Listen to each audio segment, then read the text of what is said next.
Greetings from Miss Kate. I am going to read to you The Tale of Peter Rabbit by Beatrice Potter.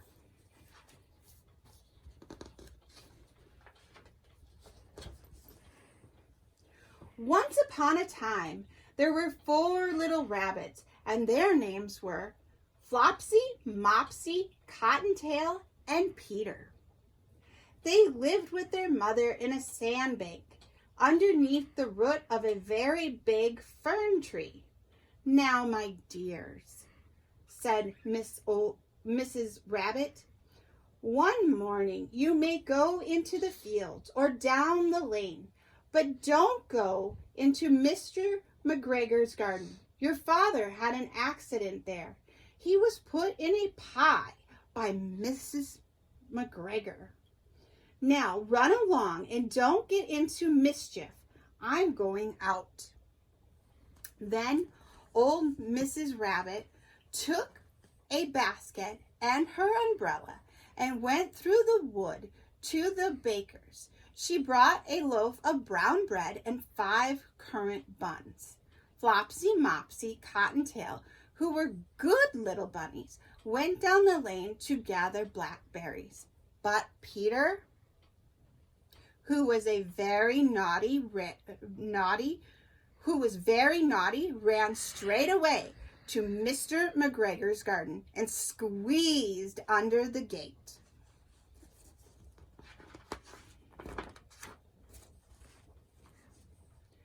First, he ate some lettuce and some French beans, and then he ate some radishes, and then, feeling rather sick, he went to look for some parsley. But round the end of the cucumber frame, whom should he meet but Mr. McGregor? Mr. McGregor was on his hands and knees planting out young cabbages, but he jumped up and ran after Peter, waving a rake and calling out, "Stop, you thief!"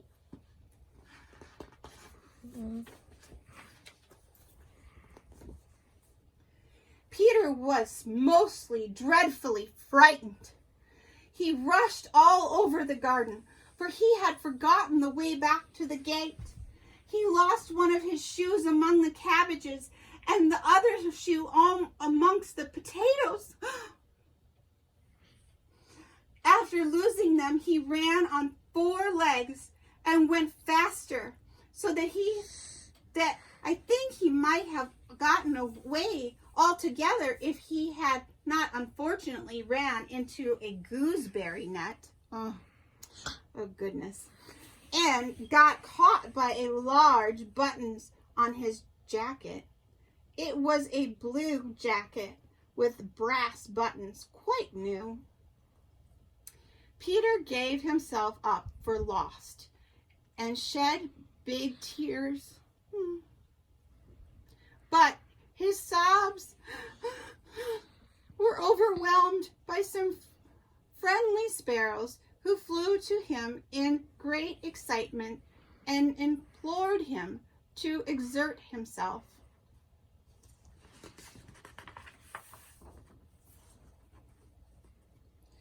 Mr. McGregor came up with a sieve which he intended to pop upon the top of Peter, but Peter wiggled out just in time, leaving his jacket behind him,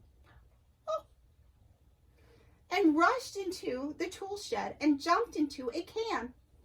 It would have been a beautiful thing to hide in if it had not had so much water in it.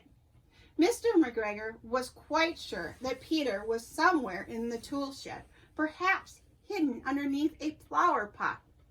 He began to turn them over carefully, looking underneath each. Presently, Peter sneezed. Achoo! Mr. McGregor was after him in no time and tried to put his foot upon Peter, who jumped out of the window, upsetting 3 plants. The window was too small for Mr. McGregor, and he was tired of running after Peter. He went back to his work.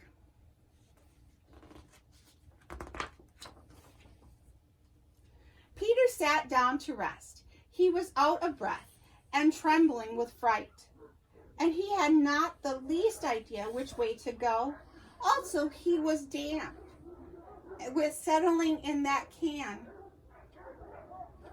After time, he began to wonder about going limpity-limp, not very fast, and looking all around.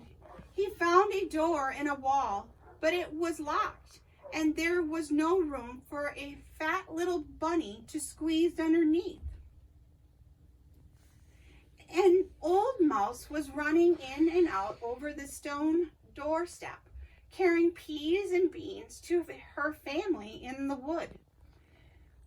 Peter asked her the way to the gate, but she had such a large pea in her mouth that she could not answer. She only shook her head at him. Peter began to cry.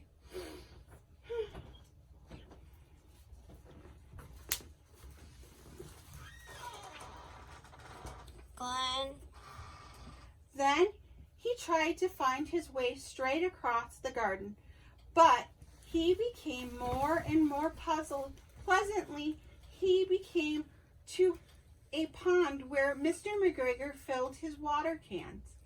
A white cat was staring at him at some goldfish.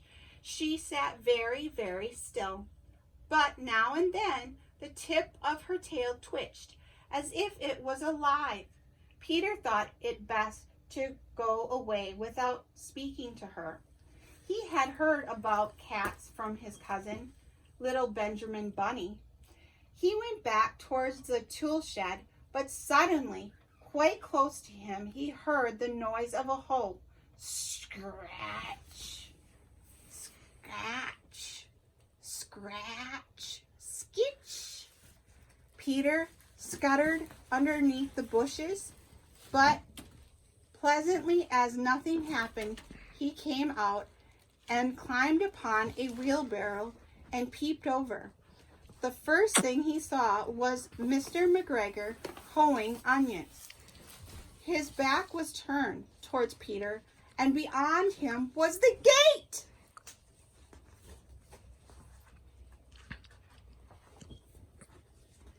Peter got down very quietly off the wheelbarrow and started running as fast as he could go along a straight walk behind some black currant bushes.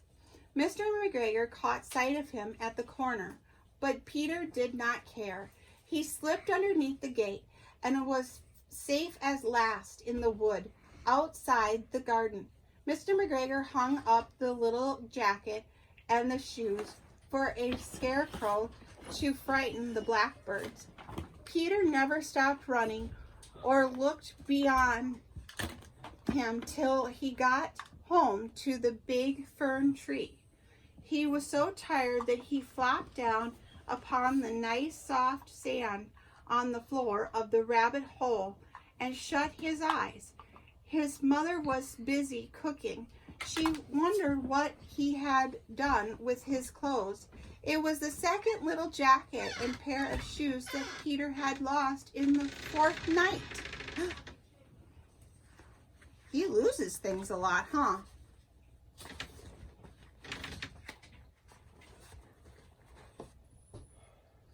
I am sorry to say that Peter was not very well during the evening.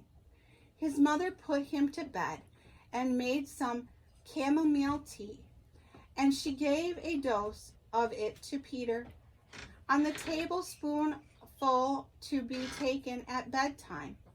But Flopsy, Mopsy, and Cottontail had bread and milk and blackberries for supper. The end. Well, this was such an enjoyment to read with you today. I really enjoyed our time. Have a wonderful day. Bye.